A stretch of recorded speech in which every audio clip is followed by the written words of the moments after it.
Мен Түттібаева Әдемхан Найзабекқызы. Маңғыстау облысы Қарақия ауданы Мұнайшы ауылы номер 5 жалпы білім беретін мектептің бастауыш сынып мұғалімі. Мұғалім жұмысының негізі сабақ болса, сабақ мен үшін шығармашылық іс-әрекет.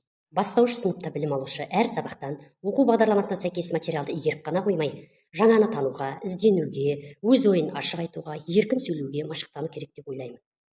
Кез келген сабақ жоспарлаудан тұрады. Жоспарлау кезінде әр бөлімде нені оқытамын, қандай оқу мақсатына қол жеткіземін, білім алушылар білімді оңай игеру үшін қандай әдіс-тәсілдерді тиімді қолданамын деген ой тұрады. Сабақтың психологиялық ахуалын қалыптастыру кезеңінде білім алушыларының зейінін шоғырландырып, ұсақ моторикалармен жұмыс жасатып, есте сақтау қабілетін дамытып, жүйелі ойлауға, креативті ойлауға дағдыландыру үшін нейрогимнастикалық жаттығулар жасатамын.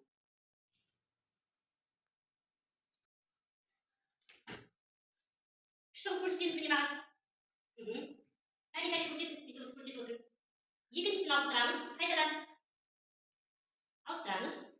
Әдемі олып көрсетіп отыр. Өте тамаша балалар.